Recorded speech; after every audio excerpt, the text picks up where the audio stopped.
Let's talk about growth mindset. Do you know what I mean when I say growth mindset? No. Okay. So, growth mindset is enjoying challenges, it's enjoying learning and being curious, and it's enjoying being uncomfortable while going through those things. Do I ask you to do that when you do things, schoolwork or sports or video games? Yeah. And do you enjoy being uncomfortable? No. Why would I think that? I know. Yeah. So that's okay. That's okay. So the reason why, and I just talked to your sister about this earlier today. What? So when she's playing soccer, she gets thirsty. Like she's like, "Oh, I need some water." And when coach says, "Okay, you can have water in 1 minute," she stops trying. Okay, you did this in baseball. You do this in baseball. It doesn't help that you easily get distracted or bored, but and you do it when we practice. When I have you practice on your throwing, and I have you do it 2 times, 3 times, 4 times, and then you're like, I'm ready to go inside. You're getting uncomfortable and you're getting tired. Focus. We're talking. And you try to stop because you are now getting uncomfortable, right? Yeah. Okay. So tell me why that is. Why is it that you want to stop when you get uncomfortable? I don't feel well. I get uncomfortable. Right, but when you say you don't feel well, tell me what that means.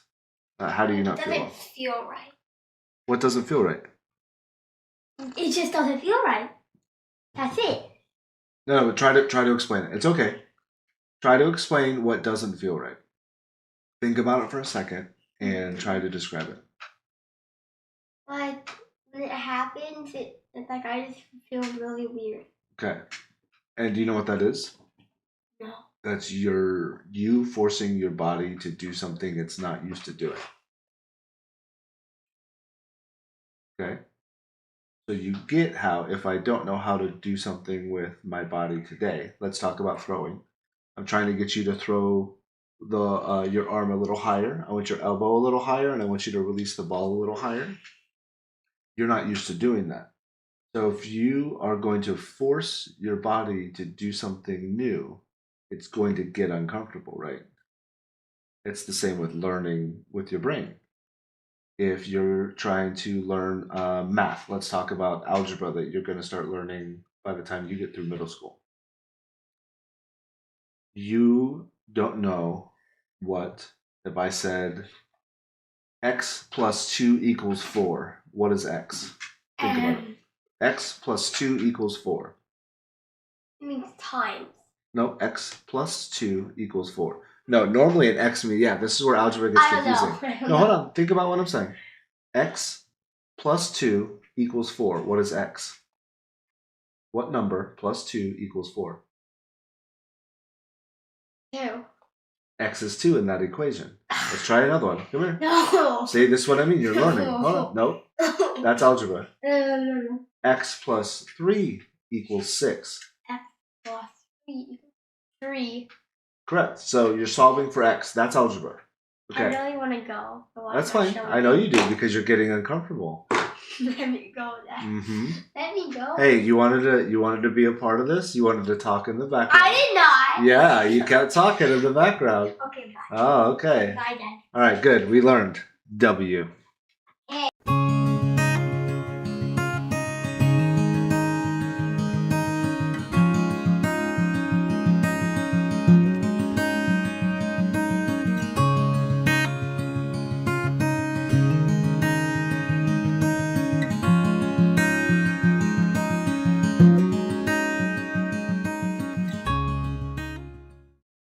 Hey everybody, it's JPC again, and this is episode number 18 of Back in My Day. This week we'll talk about developing a growth mindset, and this one's particularly fun for me because it's something that I learned about, I guess, the category of self-improvement with it a few years back, and have really tried to ingrain this in parts of my life, including uh, work and fun and parenting, and then trying to ingrain it into my children as well. The intro at the beginning was me teaching little PC about getting uncomfortable and why it's okay. Caveats, I don't know what I'm talking about. I am clearly doing the things that I understood from what I read, and any caveats or, well, I guess any deviations from those things, the particulars, these are things that have worked for me. If I misunderstood them, they're still working. But there's also a long way to go to fully uh, realize, I guess, the benefits and specifics of having a growth mindset. I want to first talk about embracing challenges and being curious. So, embracing challenges is interesting to me.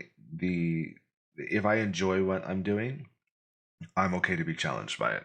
When I ran cross country and track in high school, I loved pushing myself to improve my time. I never ran against the other players, the other runners. I ran against myself. I ran against my times, and I was always trying to improve my times, either in practice or in the races that we would do. And I ran a sub 5 minute mile once, and it was something I did the first time on accident. My first real race, I just ran as hard as I could. Let me put an asterisk next to that. Somebody told me that the track might have been short compared to normal track. I don't know if they were just trying to make me feel worse because I did so well, or if that's 100% true. I don't know. But I still own that, and I will always say that I ran a sub 5 minute mile. On other tracks, I ran a 15. I ran a 5:05. So I believe it was a legit one. But that being said, I was never able to get back to it, but it was always my goal to keep pushing myself to going there. So what I want to talk about with embracing challenges is feeling uncomfortable. And that you kind of heard me talk to little PC earlier about getting uncomfortable and figuring out how to make your body do something it's not used to, or how to make your brain do something it's not used to. And I really enjoy being uncomfortable in that aspect. I mean, like, rando dude giving me a shoulder massage, I don't like that kind of uncomfortable. That's weird. But pushing myself and figuring out how to change, um, use, I guess, the word metamorphosis. Maybe I'm probably using that. Anyway, I like the feeling of changing, of morphing into something new. And when I first played Valorant, when Coach was giving me, when Woohujin was giving me things to try, the first time I did the range drill where I was in the middle of the range and constantly moving, and the bots responding all around me. The first time that I did the strafing, air strafing jump on Haven outside B, I went into the range and I practiced those things. I went into a custom and I practiced those things, and my shoulder hurt the next day. And it's one of those things where I enjoy that. I enjoy that feeling of physically knowing that the effort did something. And when I learn, I guess, mentally and emotionally, when those things are learning, I do get exhausted and I do get fatigued. And that's fun for me as well to know that that's what it's related to. I'll throw in one additional note here. This is actually a conversation we're having with our youngest, with lilpc. She plays soccer, and she will get to the point. Again, I think I mentioned this earlier. She'll get to the point where she's okay. I'm starting to get thirsty, and I'll tell Coach, "Hey, I'm thirsty." And Coach did this yesterday. Actually, he said, "You have 4 minutes left in the half. Just play it through." And then she started to lollygag because she was getting uncomfortable and she was feeling thirsty, and she felt like she deserved her drink. And um, that was a conversation that we have to have, and we're constantly having it with both kids, which is It's okay to be uncomfortable. Push through that comfort. You will be better for it most of the time, right? There's going to be scenarios where you need to stop because you're uncomfortable, but it's not because you're thirsty. Now, if you're thirsty for 24 hours, okay, we need to have a conversation about that. But you're thirsty for 5 minutes, you'll survive that. And pushing through that comfort and feeling that effort and coming through the other side of that effort and succeeding or not, coming through the other side of that effort, you feel better if you can turn around and correlate that to the benefit of it. You will be better for it usually. The other side of this, of embracing challenge, is the embracing the curiosity, and I want to bring that up because the mental aspect of learning, the emotional aspect of learning. I love context. I like to figure out where something came from or why something was done, and it's one of the reasons. It's one of the reasons why it's so difficult for me to think about. Um, what was I reading? Oh, it was when I see people who there's articles about somebody who has passed away, usually young, right? Oh my goodness, so and so's kid died. So and so actor died in their 40s or something, and it always says, right, rightfully so, because there's a respect that needs to be done, but it's the details of the death have not been released. My brain, and again, I don't think that I'm unique here, but my brain is immediately like, I really want to know what happened. I'd like to know uh, the context of the situation, and then whatever that is, even if they do kind of detail it, I want to know why. I want to know why. I want more. I want more. I want more. And I use that as an example because I think a lot of people want to know that, but there's this itch that I have to actively push down when there is something I really want to know. But when I'm trying to learn something, I'm trying to improve at something, I'm trying to figure something out, I let that itch just ride, and I'm going to tackle those things. I'm going to find out, I'm going to research it, and I'm going to try to find a correlation.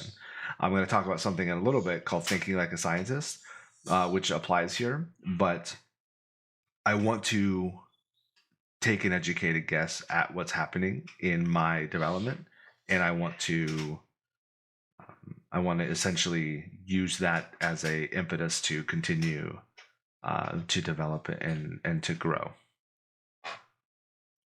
Number two is learning from mistakes and proper goal setting in terms of growth mindset. So I would start with the learning from mistakes, and this I kind of alluded to just now, but it's thinking like a scientist. So I brought this up in a previous podcast. So Adam Grant's Think Again is the book, and I'll put it in the description below. But he talks about all these different kind of ways people approach conversations and approach learning, even, which is like prosecutor, priest, and one other. It started with a P. Professor, yeah, professor, prosecutor, priest, if I remember correctly, and it's essentially like have a conversation, and I'm only doing it to purely learn the information. For example, like a professor, or I'm trying to point out mistakes, like a prosecutor, or I'm trying to I can't remember exactly the priest one. I want to say it's more like self righteousness or whatever, which type of thing. Anyways, that kind of having those. I'm learning it to prove myself right versus learning it to improve my quality and things like that. So the thing, like a scientist, is the idea that I want there to be a mistake. I want to be wrong so that I can continue to learn. Because if I'm right, then that one piece is done. And enjoying having mistakes and enjoying getting things wrong um, is something I have not adopted. I know about it and I try to remember it, but I don't want to be wrong. It's hard for me to wrap my head around the idea that my hypothesis was incorrect. But when learning, so I'm doing this right now with my mech training in Kovacs, and I'm doing the bean click 200%. I want to say it is, and I'm trying to get to 100. And I've hit 90 a couple times, which was my target. So I've hit my target, and I'm still doing it every day because I'd like to get to 100. And as I'm watching it, I'm trying to figure out. I'm watching my VODs. I'm trying to figure out how to get more points. Every time you hit an orb, you get a point. And Wahujin, for example, and I don't know other people outside of the people that are kind of on my list, but Wahujin's done 131 is his peak with like a 95% accuracy, 94% accuracy. At 95% accuracy, the best I've done is 93. So he has almost 30 more um, points with just a little bit less accuracy. And the only thing that I can come to with that is that he's more efficient with how he's moving from orb to orb. Got to hit the orb, you got to move to the next orb, you have to be efficient. And what I've been trying to do is when I flick to the orb that's moving away from me on the opposite side of the screen, I want to what I do now is I get really far in front of it and wait for it to get to me. I need to get efficient enough that I'm moving just barely in front of it to the point that I can immediately shoot instead of waiting. And that's the only way that I can fathom saving time from it. So I bring that up because I tried that and I'm not even hitting 80s now because I'm trying to figure out. I'm trying to be more efficient, which is causing me to be less accurate. And now I have to find a middle ground, or I have to accept the fact that I'm not going to hit this target of 90 for a while I'm figuring out the efficiency piece, which is frustrating because I'm showing how I do over the course of my practice, and you can see my results are declining, but I'm explicitly doing something new. The other thing that I did with this is I'm asking Wahujin for a VOD of him doing the bean click and hitting above 100. I'd like to see the difference in that and exactly what he's doing and compare it to mine, which is something that I think a lot of people don't have immediate access to.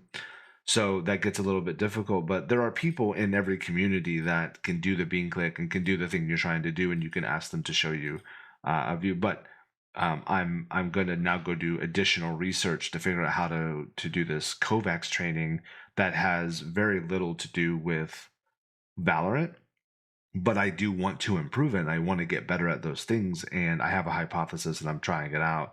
And right now it's not working, but I think that I'm trying to find ways to disprove it versus prove my thoughts on it. So with that, anyway, the other side of this is setting goals. So redefining success, which I've talked about a number of times. My goal was 90. The moment I hit 90, I set my goal next to be 100 for this bean click, this exact example. I'm always looking to improve my target while ensuring that I'm defining success around those targets in a healthy way. So the reason I bring that up is while I'm targeting 100, I'm also recognizing that my actuals are going down. I'm hitting fewer orbs while I'm trying to improve it.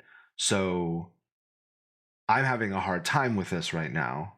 I will keep doing it until I hit 90, but it also, in order for me to hit 90 right now, I have to stop doing the efficiency practice because I want to see that 90 on the target, on the scorecard, or that's 88 or above to show that I was able to hit it still. But then I'm reverting. So I'm actually having a really hard time with this specific process, redefining success. But when I play Valorant, I have no problem with that now. Ever since hitting Diamond, when I kind of go into a game, be it an in-house or we just did Premiere last night, I'm not trying to win. I want to win. I want to. That's important. I want to win. I absolutely want to win. I am trying my best because I would like to win, but I don't define success by winning or losing. I define success by an effort that I'm putting forward and whether or not I put that effort in, which I go back to the conversation with WePC about soccer. I don't care if you score goals. I don't care if your team wins. I don't care if you play the best defense of your life. If you don't try hard the whole time, then we didn't have a good game. And It doesn't need to be like all out sweaty effort from her.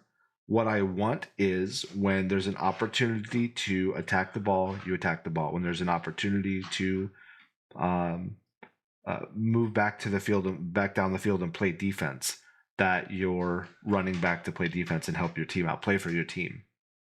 And we're trying to instill that. When she first started playing soccer, she was fast enough that she could kind of kick the ball past everybody and outrun everyone and go score goals. And so she was scoring whatever 5-10 goals a game, and she was getting extremely excited about the scoring the goals. And we're like, yeah, good, that's fantastic.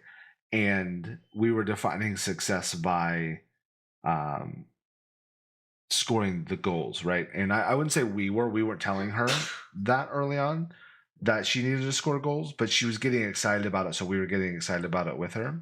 And then slowly throughout the first season, when she would play harder teams, she would not try when the game was hard. And we're already starting to see that when the game is hard, she's not pushing herself and not trying as hard, right? She would rather play the easier opponents and the harder opponents, which makes sense. I'm 100% like, I'm not saying that this is a bad thing for a 6-year-old, but it is something we're trying to modify and change. And I think that I see this a lot in the Valorant community. The only time people complain about Smurfs is when they're on the other team and cause us to lose. We don't go into a game and go, ugh, there's a Smurf on my team. We're about to 13-0 these guys. um the number of times, like, it's unbalanced. Okay, to be fair, I've heard people say that, but it's really unbalanced. The number of times people don't recognize that there's a Smurf on their team, or acknowledge it. You don't learn anything from that game, either. Well, to be fair, you can still learn from both of those games, but you can't get better if every game you go into there's a Smurf on your team and you win the game without much effort. It's the same as having somebody boost you. And I go back to that. I think that's looking at the outcomes, the wins and the losses is the worst possible thing. I've said it 1,000 times. Wuhutin says it. I'm stealing it from him. I'm sure he got it from other people, right? He didn't come up with the idea that the outcome based metrics are poor to live by. But it is a common theme in the community, and I think it is very important. The other side of this I want to add is defining proper success. There's this video that I saw recently, and I'm sure thousands, millions of people have seen it. So, no, it's dopamine detox. It's a Tom Bilyeu. I'll put it in the description. But it's a conversation with Andrew Huberman about how we are defining our happiness, our dopamine spikes based off of the outcome of something as opposed to the effort of something. And I really, really like this. I'm glad I came across this. I don't actually know when this came out originally, but it goes into this very well. I'll put it in the description. I think it's a good watch for anyone who hasn't watched it or listened to it. But it's about effort, and if you can enjoy the effort, not the outcomes, then you will constantly be striving toward the correct trajectories versus just waiting for the outcomes and only being happy with the outcomes. And I think it's very important for learning something. You have to enjoy learning. You have to enjoy putting the work in. You have to enjoy the journey. And then the destination is the thing that you go, okay, sweet, I got there. What's next? And I did not feel that 100% honestly. I did not feel that with the Boomer to Diamond. I really, really enjoyed it from the silver and the gold and the early plat days. But the closer I was getting to Diamond, the more I was just looking at Diamond. And I just kind of, I was reaching for the outcome. And I stopped taking a moment, taking a step back and asking myself, what do I need to focus on? Hitting Diamond, there was this massive relief that came off my shoulders. And I want to get to Immortal. I absolutely want to push to Immortal, but I got to make sure my brain is in the right place, which is why I've kind of taken an additional break. And I'm trying to find the right ways to take the next steps. One of which is I'm gonna get a duo and I'm gonna play with somebody because I've started to enjoy that with in-houses. And I think that'll really make comp much more bearable to have somebody to grow with, right? So I'm trying to find the right partner. I'm trying to find somebody who wants to put in the effort the same way that I do, and I think I found that, and we'll test it out. We're gonna do. We said we'll do a trial run um, for a month and see how it goes. So we're both on the same page, and I'm excited about it. Number 3 is seeking feedback and committing to lifelong learning. Seeking feedback is easy, and I think that Woohoojan's community is really built around that anyway. It's a learning community. And Woohoojan does VOD reviews every single day or almost every single day to help provide the feedback for people who are eligible to do so. I want to kind of caveat within that Woohoojan has a set of rules that are designed to help him, I guess, streamline the teachings that he's doing for the proper criteria. The reason that I bring that up is if somebody hasn't played in a week, you aren't going to be eligible to get a VOD review. And the reason for that is you have to play to get better. And so if you end up taking a vacation, that's fine. He's not saying that you can never be VOD reviewed, but you have to now play for 2 weeks and play 10 out of the next 14 days to now be eligible. He builds these criteria around the bare minimum, so he's not saying the same thing every week. Hey, you just need to play more. Hey, you just need to play more. Hey, you need to play more. He has the gold routine, so he can not have to tell low elo players, you guys just need to work on your mechs. Hey, next silver player, you need to work on your mechs. Hey, iron player, you need to work on your mechs. So he builds that criteria around not having to repeat himself, which benefits the community because he's set the guidelines. Just do these things. You have to have 300 hours or be diamond now, right? Outside of the little projects. I can't think of the proper word. The low elo shenanigans and the fun day Fridays and whatever. Tier 3 one-on-ones, right? Outside of kind of those, he has this defined, you need to have 300 hours or be diamond. And the reason for that is when he was coaching me, and again, I obviously had a little bit of a benefit with being in the boomer to diamond scenario, but the number of times he just said, you just need to play more. And he saw that throughout the series that I hit diamond within 200 hours. Yes, because I had Woohoojan to give me explicit direction, but also he gave me explicit direction in a very narrow, I'm going to say vague kind of perspective. And then I had to put the effort in. And we talked about it a couple of times that like I was a very, I'm not going to say perfect. Obviously, I don't think I'm the perfect student, but I think maybe ideal was the word he used. Because my goal, like I love learning. I want to put the work in. I want to put the effort in. And if you tell me you go X, Y, Z, if you do X, Y, Z, you'll get APC. I will do X, Y, Z. I will 100% do X, Y, Z. And with that kind of mentality, he could literally direct me in very vague kind of fashions and let me kind of power through. And that's one of the reasons that I kind of set up this break that I've taken, is because in order to go from diamond on up, there were things that I needed to accomplish. And I'll talk about that here now with the committing to lifelong learning. I'll talk about that a little bit and how why I created what I created with this next section. But the seeking feedback is very important, and he does these videos so people can go seek free feedback to their questions. There's also just everyone in the community. There's tons of people who want to help. So just finding the right community is super important to again, the feedback that you need to find. I also want to add here before I move on, I've seen a number of times in the Discord or in DMs or in chats, stream chats, my friends make fun of me because they're higher elo than me. That is bullshit. Yeah. Drop those people. Those are not your friends. If they're doing it in a way that's playful, then I don't know why you're complaining about it. But if it's not playful, drop them. You're never going to get better if the people you seek feedback from are completely negative and cannot objectively offer you help besides get good or skill issue. That's very important.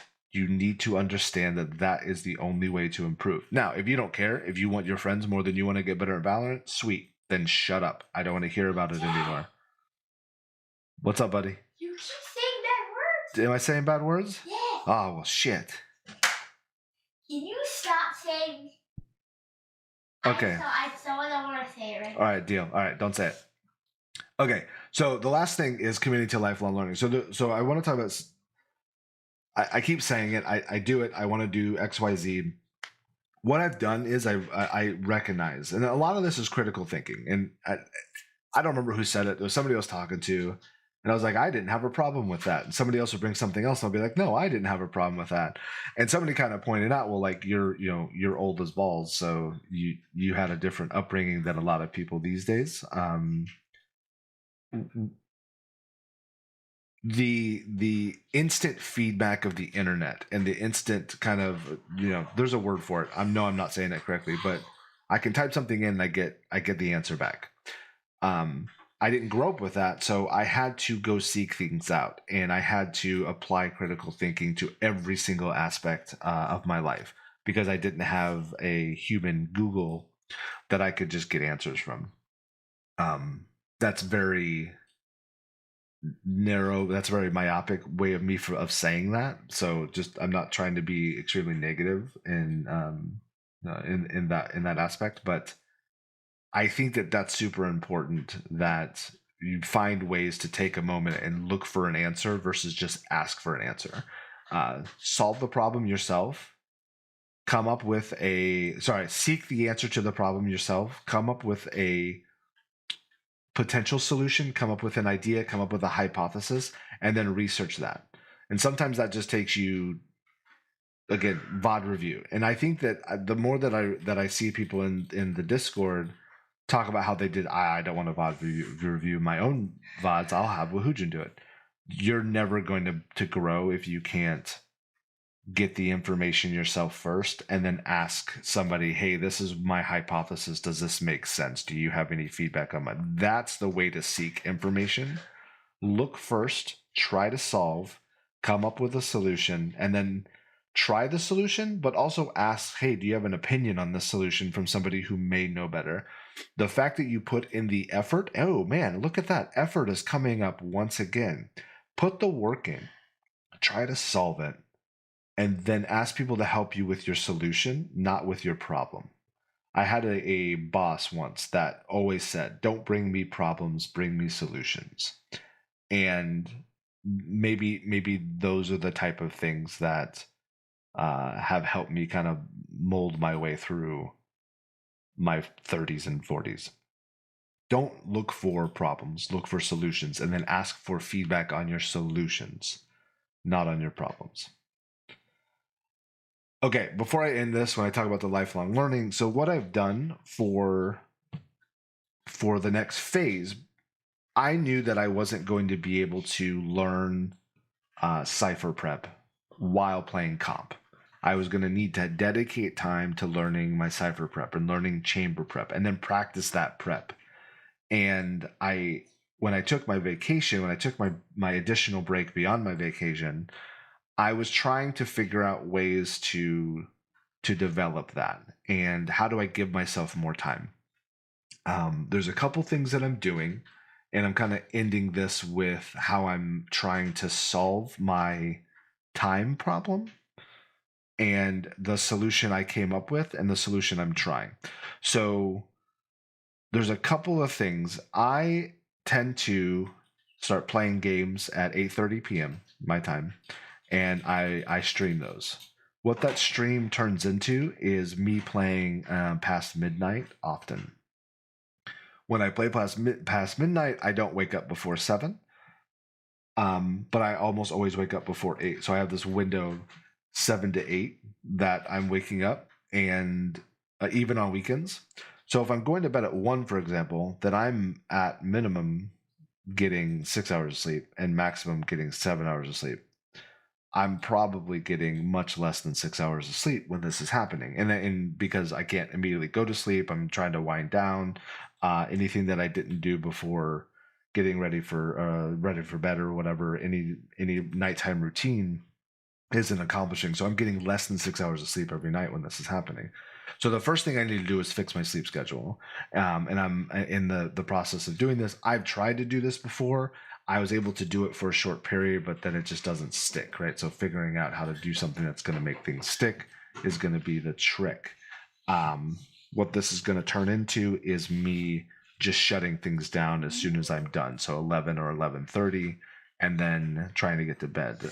My goal then to create more time is to shut down as quickly as I can and find ways to have my pre-bed routine, my nighttime routine, started before I stream. So what I would do is I would get ready for bed after streaming. Like I would get changed and I would do the things I need to do, brush my teeth, all of that after streaming. I'm now going to start doing that before I start streaming when the kids are doing it. So we all do it together. And then that also helps me because if I brush my teeth before and I do whatever before, I'm less likely to snack. So I'll have a habit of going in the kitchen and grabbing something late at night, which is also unhealthy in its own right, but I think everybody knows that. So I'm trying to commit to creating more time by getting to bed faster after streaming, but also I need to like stop streaming at a specific time between 11 and 11:30. I have to stop and then I can get to bed. My goal then is to start getting up at 6 a.m. or between 6 and 6:30. I have to figure that out. And developing a morning routine, which having watched Huberman, he has a morning routine that I'm going to try out and see how it works. And I've been kind of doing it for about a week or so now, and so far I like it. But again, there's a longevity issue that I have. I'll try it, and then something will happen. I'll talk about that in a second, and create that morning. If I can get up at 6, then I'm giving myself an hour or so in the morning to do something more.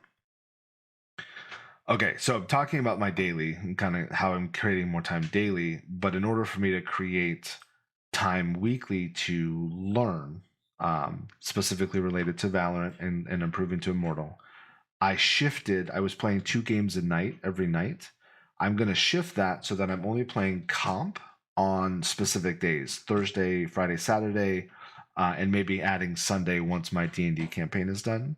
And then on Monday, Tuesday, Wednesday, they're focused on prep, practice. So in-houses is what I'm using the practice for, and then also pro VOD reviews and things like that. When I start playing comp again, I will use Sunday afternoons, which is when I'm doing this right now. I usually do my podcast on Sunday afternoons. When I'm doing that, the once I'm done with the podcast, I'm going to try to VOD review my comp games from Thursday, Friday, Saturday. VOD review some of them, and I may try to stream it. If not, I'll just record it or whatever. But that's what I'm going to use Sunday for that, so that I also am building in that VOD review process. So I'm shifting, and I'm going to play 10 comp games a week versus 2 comp games every day, and then I still get to play Valorant on Monday, Tuesday, Wednesday that are not specifically to comp. I get to play in houses. I get to have fun. I get to learn that side of things while still doing prep.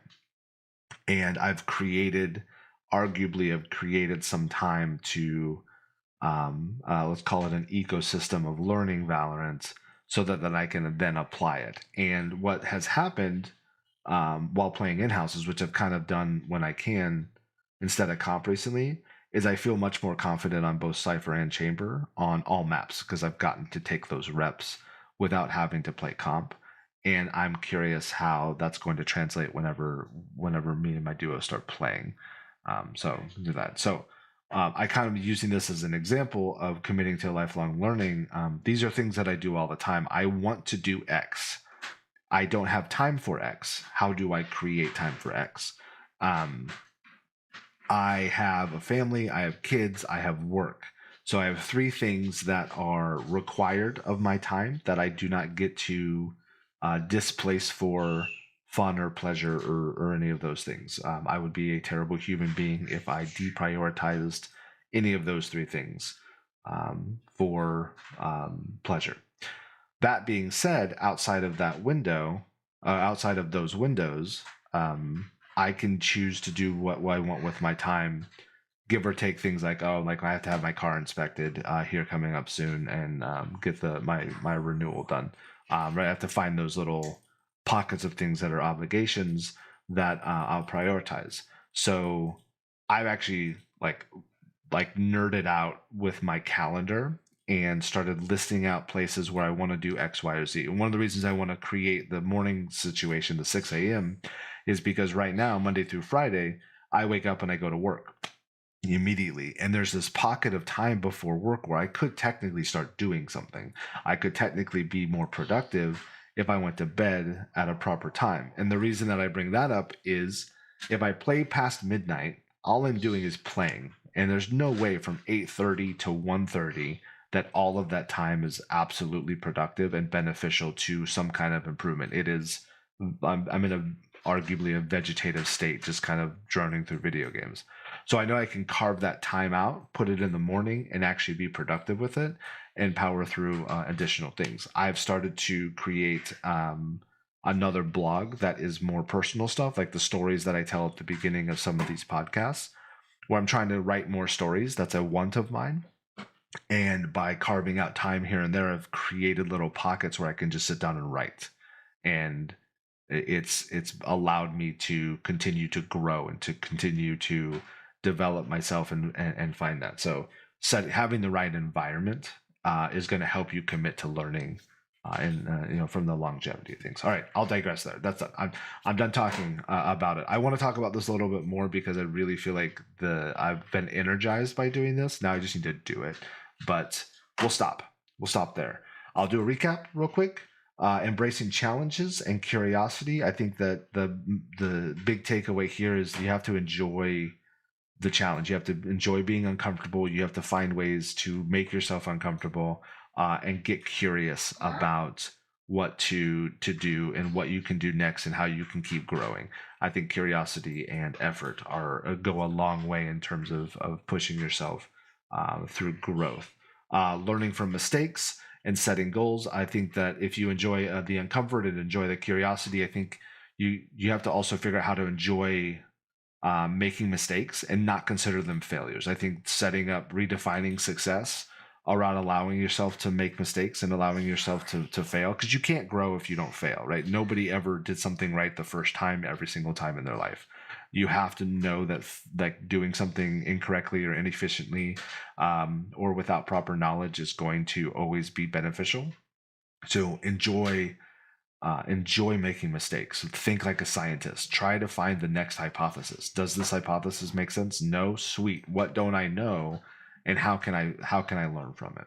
And then the last thing again is just seeking feedback and committing to creating that learning environment, that learning culture for yourself, and that will help you propel and move forward.